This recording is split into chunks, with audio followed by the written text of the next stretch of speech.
Episode of 5 of Unmasked Conversations is with Mzamo Gcabashe, famously known as Jamaica from Rhythm City. Enjoy. Okay, Unmasked Conversations, episode of 5. I am with Mzamo Gcabashe, also known as Jamaica. Hey, what must I call you? Must I call you Jamaica? Must I call you Mzamo? No, but you're my friend, so you can call me Mzamo. Okay, Mzamo. Welcome to Unmasked Conversations. It's really an honor having this conversation with you. Babe, the honor is all mine. Thank you so much. Thank you so much, T. I'm so happy to be here. I'm happy to be here. The reason why I actually chose you as one of the people to have this conversation with is because I know your story from when you were striving to get to where you are now, and it's always nice to have conversations with people where you have witnessed their journey and you have learned a lot from how they strive, and the hard work that you put behind the person that you are today. Because people can just simply see Mzamo as this person on TV and really not really knowing what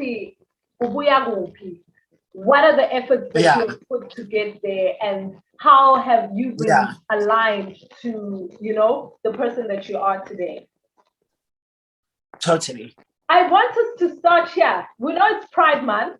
June is Pride Month, and we're celebrating your sexuality. We're celebrating you coming out and saying, "Hey, this is who I am," And it's one thing to come out of the closet, as they say, but it's also another thing to live with how people react to you being yourself completely. I want you maybe to take us back to, when you realize this is my sexual preference and this is who I want to be and I want to fully live that life.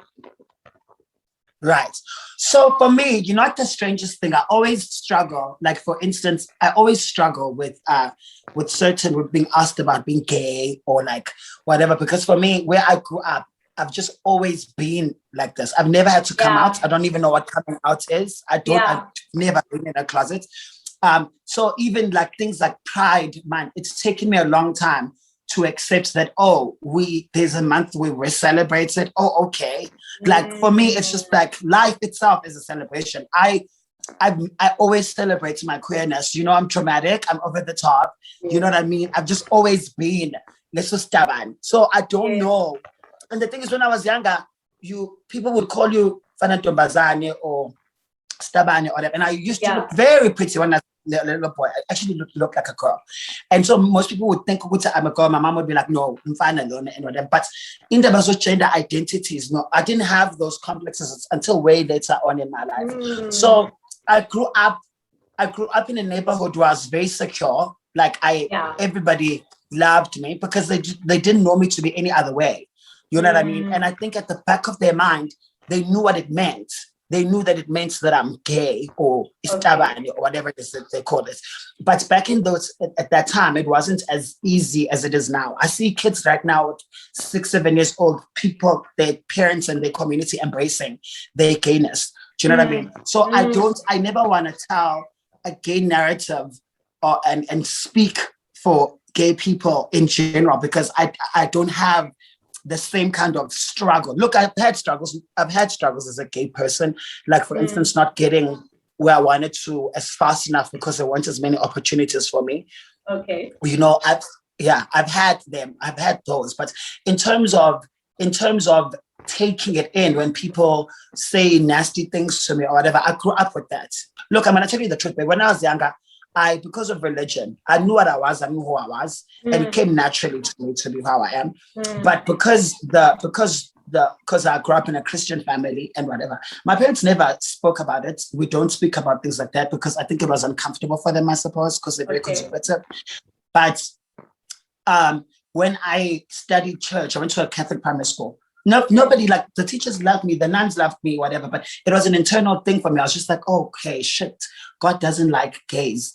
Okay, being gay is a crime and whatever. Okay. And then yeah, like I mean, that's how we grew up. It's just like it's a sin. Sorry, not a crime necessarily, but it's a sin. Yeah. And if you have an internal struggle because you feel like, oh shit, you have a deformity, there's something wrong, so you try to change. I think most gays, maybe not now, but at a younger age, you try to change. You pray that it goes away. You pray that God makes you different, so you'll wake up one day healed. But as you grow, you just realize that, you know what, fuck it, God made us all. So yeah.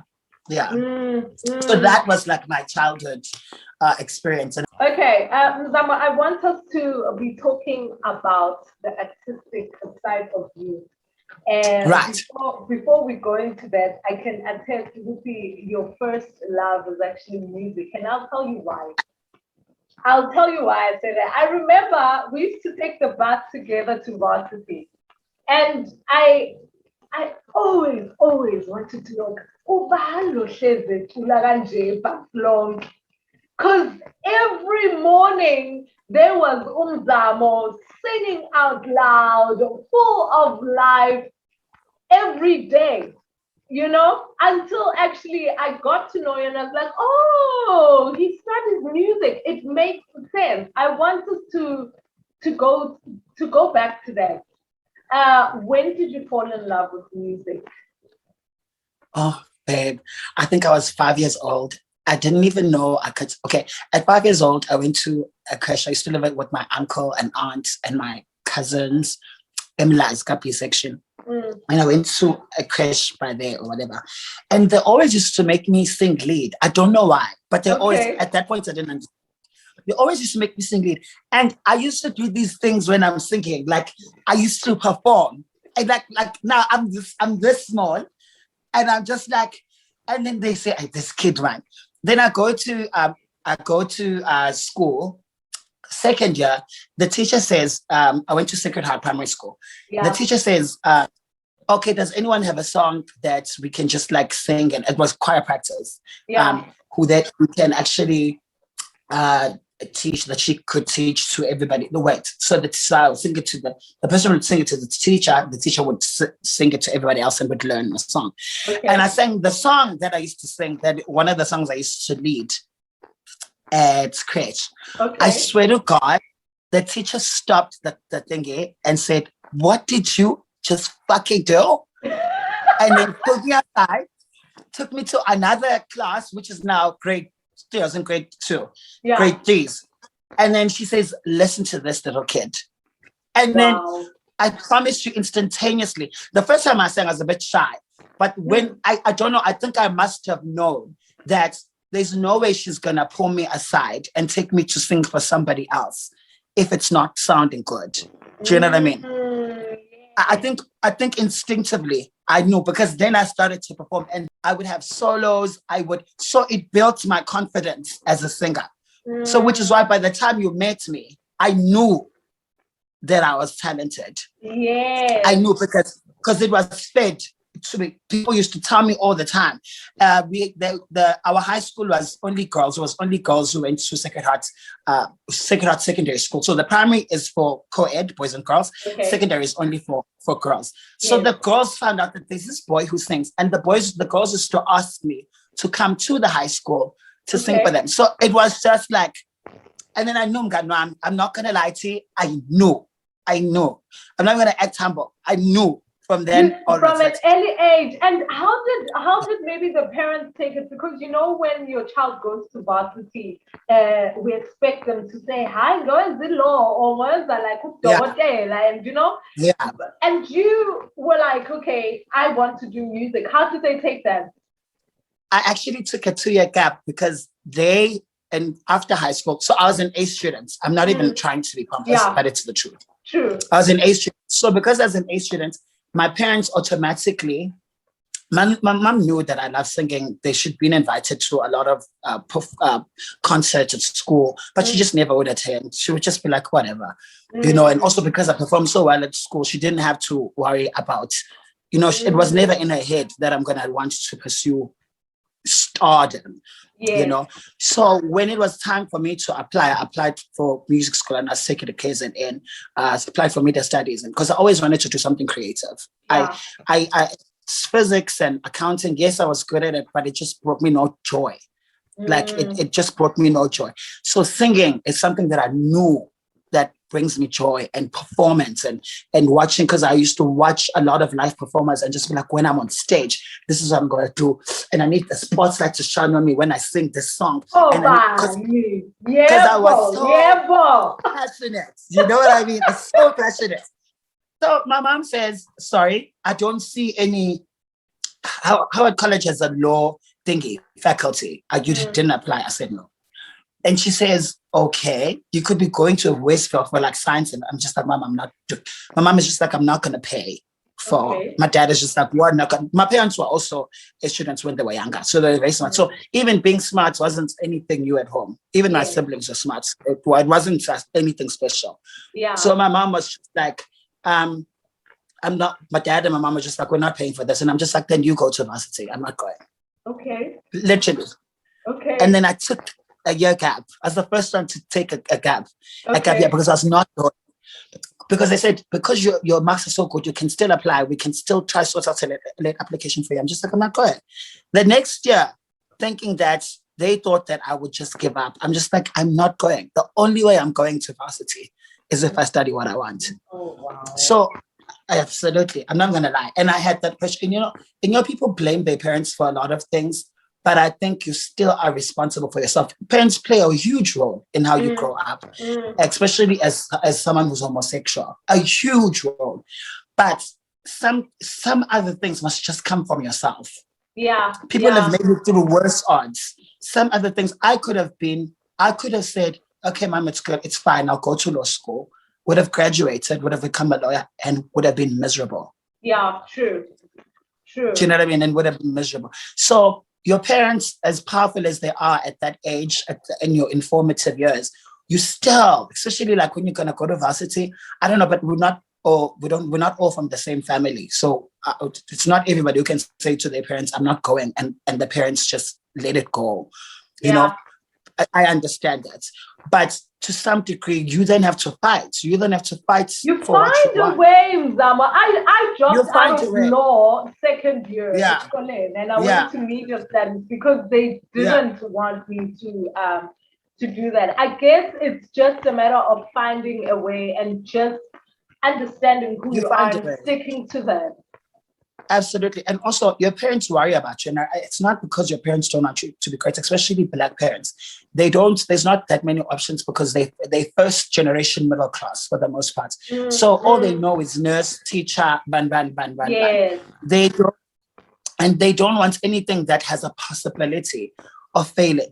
But for me, the funniest thing now, I say to my mom and even my siblings, I'm just like, but who can be sure right now that they have a job next year? Look at the world. Yeah. A lot of graduates have lost their jobs, unemployed, with their law degrees, with their whatever. There's doctors sitting at home. People always say, if you're a doctor, you'll never want for a job. That's not necessarily true. That's not true. I think this whole pandemic was a wake-up call for us, eh? Yeah, absolutely. I want you to share with us, Mzamo, your journey of leaving eThekwini to go and pursue your career in Johannesburg. Just take us from that bus ride to Joburg. Yeah, wait, now I had to lie and scheme and connive my way here. I had to lie, scheme, connive. Yes. And magician and fake it till I made it. Yay! Got and tatting you super wine. It has. So I auditioned for Idols. I make it. I make it to Theatre Week. Towards the end, this is a Penny Theatre Wiki. They dropped me. Okay. Look, I have no excuse. My voice was gone, but a lot of people's voices were gone, so that's not even an excuse. It just wasn't my time. Yeah, it just wasn't my time. I mean, also, if you've watched Idols, when they worry when your voice goes because they're just like, ish, but you're not performing. But like the voice is gone. And normally Theatre Week is during winter. And in winter, and also the idols is a very grueling schedule. Like you sleep for like 4 hours because you're practicing all the time because you're so nervous. There's so many things, you know. But anyway, I go home. On my way home, I'm just gonna, and I swear to God, this is the lie that I told. I swear to God, I said to them, Mom, Gareth Cliff wants to see me for like a little internship or whatever.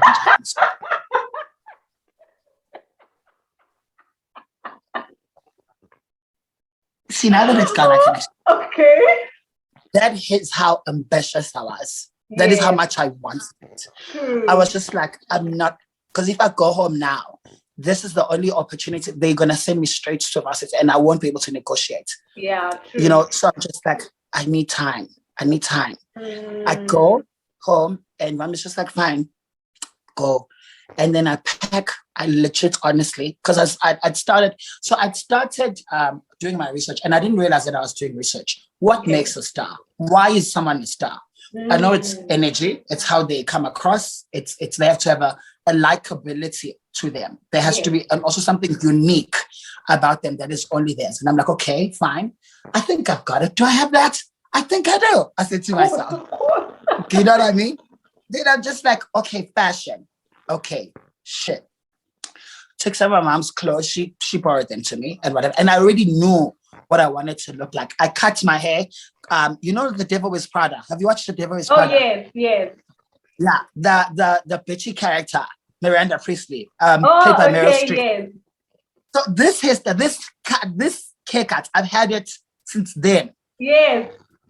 And I'm just like, this is going to be my signature look. Okay, I need foundation to just cover a bit of scarring so that I just look a bit, just a touch of liner. Yes. I get into that bus. In my head, I'm just like, God, don't fail me now. I already had a plan. I was going to get to Joburg. I wasn't going to get a desk job.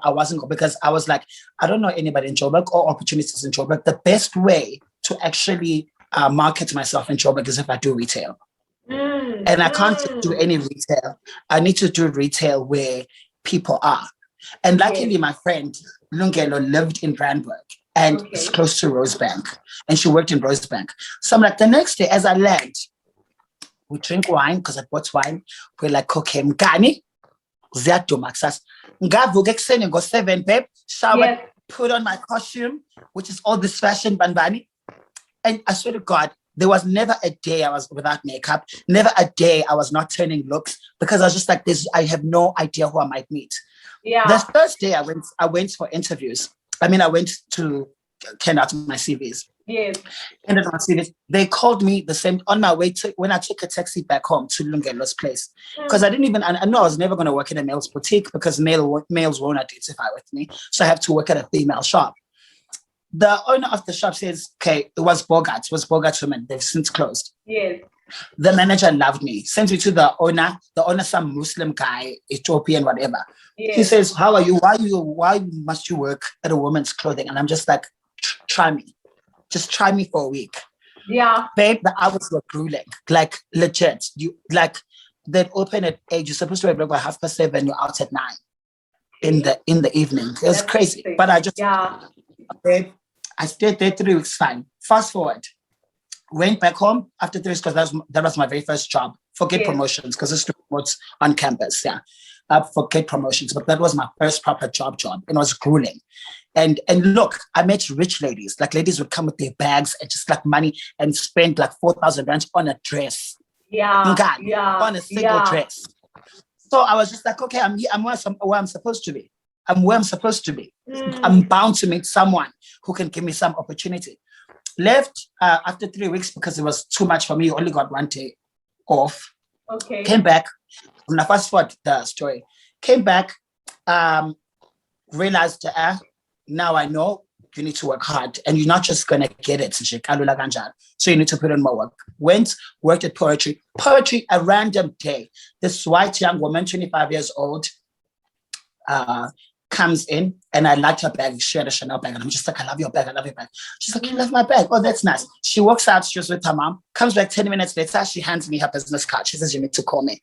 I call her, she hires me on the spot. She says, there's just something about you. Okay. I have a boutique of my own. You need, and then I used to earn peanuts at poetry, like peanuts. Yeah. But when I worked for her, then I started earning. Then I went to the Nikkaway. That's when everything worked. I could afford the fashion. I could just like, every time, even the people who worked at the center, they would just be like, this guy, this gay boy. Yeah. I bought it. So then we went to Big Brother. So now I know the fashion, I know the lingo, I know how to bring it. I know how to set myself apart from everybody, which is very important. Yes. On the climb up. It's very important. I get to the audition. Big Brother audition, the most hilarious thing that happened, when I got in the first round, the lady who, and people kept on getting declined to go to the next round. The people, they come out, what do they want? What do these people want? Whatever. I get in, this lady says to me, ask me 2-3 questions or 4 questions. Then she says to me, you once walked into a shop. Babe, I swear to God, this is a true story on my life. Yes. She says, you once walked into a shop it was called the Food Cake. It's a vintage shop in Johannesburg City. As you walked into a shop, you were humming. You were humming like or singing, and you said hi to us. You walked in, you tried on stuff, you didn't buy anything, and you said goodbye and you left. She says, I went home and I told my mom, I just met one of the most special people ever. Okay. True story. Okay. And she said to me, there's no way. She says, there's no way I'm not letting you through. I'm letting you through, and you're also going to skip around. And if they don't take you, they stay. Wow. That's what she said to me. She said, if they don't take you to get into that house, they don't know what they're looking for. Yeah. And I killed my rounds, the final interview, which is crazy because there's like now 20 of you, and they only needed 12 people. They asked very grueling questions, but everything had prepared me for that moment, because it was from the fashion to the aggressive confidence, because you have to have it. You have to be someone who looks like you're not even doubting yourself for a second, because people are moved by that. Some will call you arrogant, but people are moved by someone who believes in their own power. It's actually a superpower. And that's where people actually get it wrong. It's a super, and also not based on looking down on anyone. No, but just a heightened sense. Owning your power. Owning, yes. It's got nothing to do with anybody else. You're not rude or whatever. You're just like, this is what I have, and I'm going to work it to I don't know what. Yeah. So fast forward, Big Brother, the owner of Native Rhythms saw me there, and he was just like, when I came out, he was just like, you were my favorite. You were my mom's favorite, mom and my wife's favorite. And they're just like, what, definitely. And there I was, leaving the house, nervous as fuck. And then go to a show with Bob Mabena and Cooley Roberts, because now I'm in the big league, because artists like Tembisiete would visit the house. Boiti visited the house, but I already know Boiti before that. Yeah. And you're like, okay, after this, guys were celebrities. After this, were celebrities, guys. And then for me, I was so lucky because a lot of us understood that you need to make this moment count, because next year there's going to be another Big Brother. Yeah. And true. If you don't make the moment count between then and now, you're fucked. That's a quarter. True. That's a quarter. You know, so for me, luckily, just as there's a lot of God, and there's also a lot of, Mngani, I really believe life is a collaboration between you and the universe being God. You have to do your half and God has to do his. But you're not the truth. You can do your part and then God just says no. It's very possible. Wow. I know other people who worked hard. You're not successful because you decided to be. I don't believe that. Honestly, I just think you're chosen to be. I believe that. You must hope. You better work hard and hope that you are chosen, because if you are chosen to be, you will be. But there's a lot of success of great people. Like, Beyonce said once said something very inspiring. I'm hardly ever inspired by what she says. I'm inspired by what she does. Yeah. What she says doesn't move me. It's what she does. Yeah. So when she said that, was very powerful for me. It was a sign of true humility. She says, I know a lot of great artists and people who are just as talented, if not more talented. I'm so grateful that God allowed me to occupy the space. That's something that's so powerful, because we have a lot of self-praise. It's very profound. We have a lot of self-praise, thinking that it's all up to you. It's not all up to you. There's so many things that happen to people. Like, for instance, an A student who's studying medicine, 5th year, they die. You know what I mean? I hear Life, you. yeah, life has to decide as well that, and there's people who work less, but life has decided that they will win. Yeah. You know what I mean? Life has I just hear decided. you. You've got people who are like, oh no, bengiphelezela umngani wami ku-audition, nga-audition nami kwathiwa sicela wena. Bacela wena.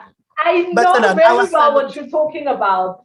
Absolutely. So And I there's guess it's also if something is not meant for you at that specific time, because and that's I what, remember yeah. I remember your audition. What's that, Pop Stars? You know, Yes. you went there, Yes. and it didn't make you less great that you didn't make it. It's just, Yeah. it wasn't your time. It wasn't my time. Yeah, sometimes It it's just like, "Mengathona isikhathi akusona," yeah. you know? Yeah. And we also said no matter how good you are, you can still lose no matter how good you are. It just goes to show it's not, it doesn't, you'll still lose because it's life. So for me, when I'm feeling down and semi-depressed, I just always track the little miracles that have brought me here. To leave Big Brother, to get a record deal, even though the single didn't do as well as it did because there was frustrating things and whatever. Yeah. But it carried me. And then I got Rhythm City same year, August. And then that carried me all the way to now.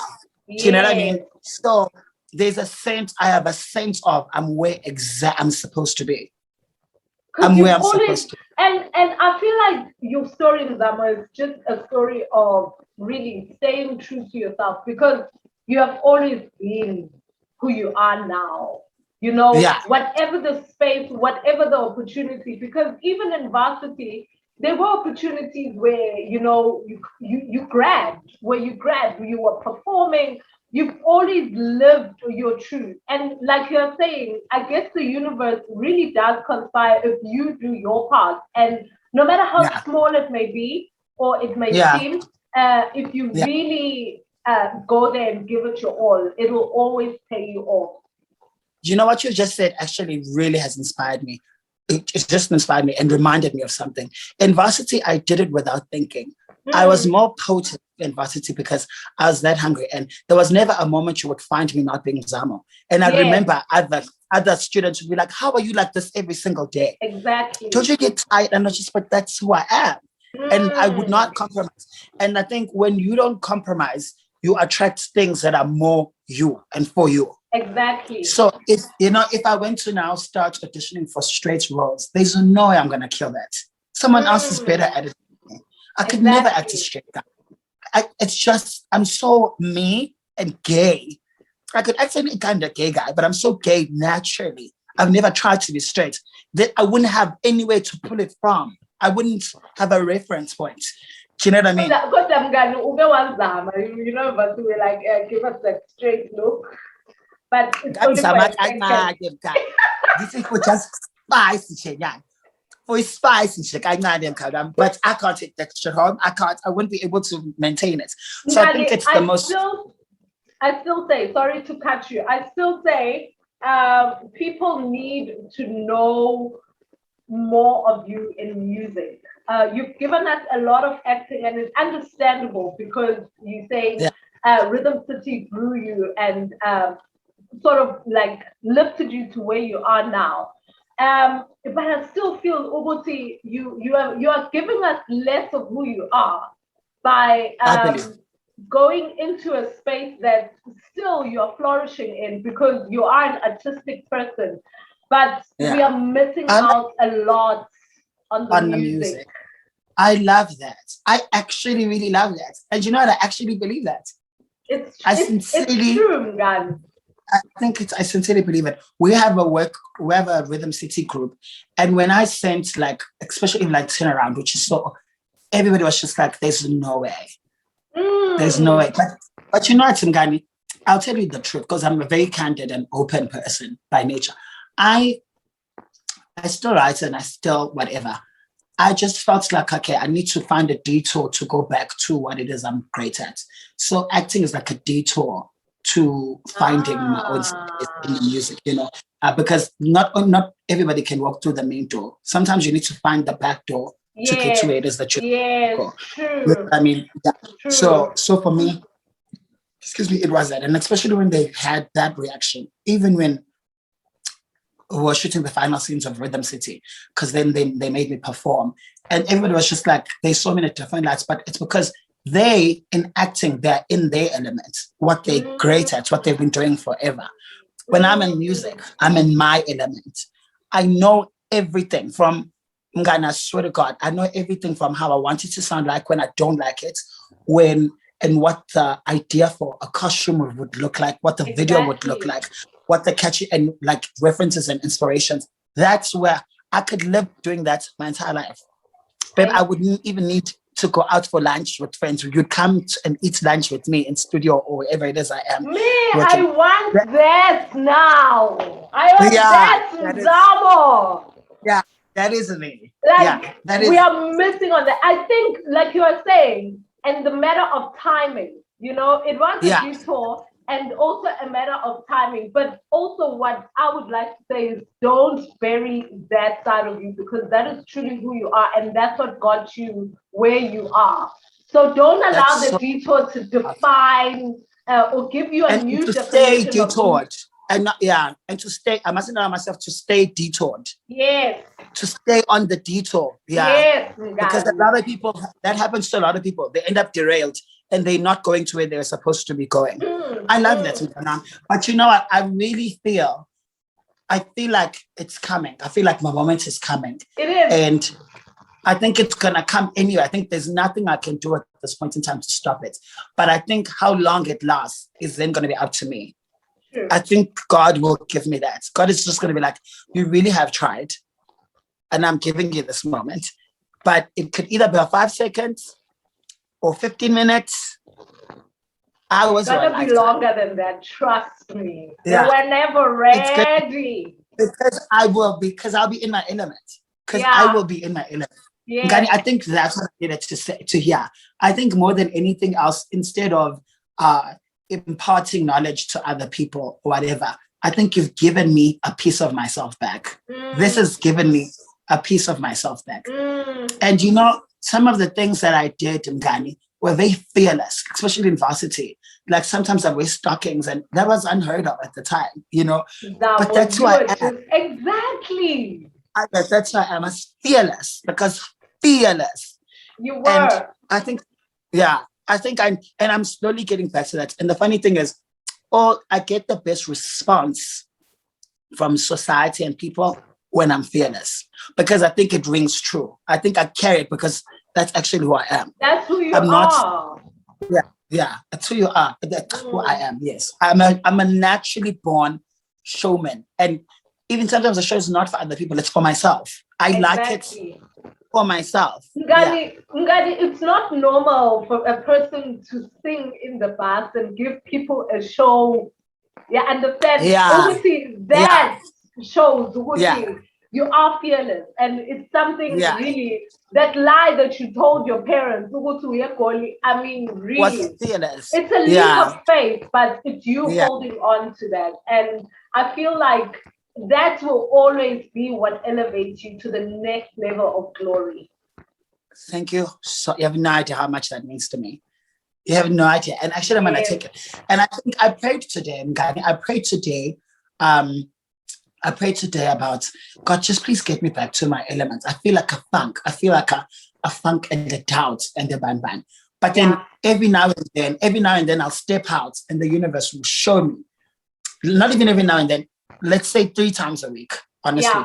And the universe will show me who I'm meant to be. And I will see it, I feel it, and I'll get the response and and I'll come back. And what used to happen, that used to be enough. And I'll be like, I still got it. Okay, let me relax. But now it's like, no, every single day must be magical. I must just be that unicorn. I must just be that unicorn that people just say, oh God, this day. Why I can't wait. I cannot wait. I cannot wait. And friend, thank you so much for yeah, having this conversation with me. It is always a great pleasure having conversations with you because you're full of wisdom and you're full of truth. It's actually so refreshing, you know? Thank you And so just the much. fact that you've been able to still be grounded, you know, in who you are and not forgetting where you come from. I asked for Yeah. this conversation and you were just like, come on, let's do it. Yabon. Yeah. Yeah. For giving me just that time. Yeah, and thank you so much, friend. And I love you, baby, and I wish you all the best. Look, I listened to that clip that you put together. I was like astounded by how good you sound on radio because that was your radio voice. I yes, felt so articulate and just like what you've made yourself to be. I watch your I don't know what you call them, car diaries or whatever you like. Look, babe, I'm watching. It may not yes, seem like I am, but I yes, really am. And look, I'm very proud of you. And I'm not saying I'm proud of you because you're supposed to impress me or anything, but I'm just proud of you because, you know, the initiatives that you take, and we really all need to be more supportive of each other. that's true. You know, with That's the initiatives about Abawenzayo, especially as people who know each other from way back when.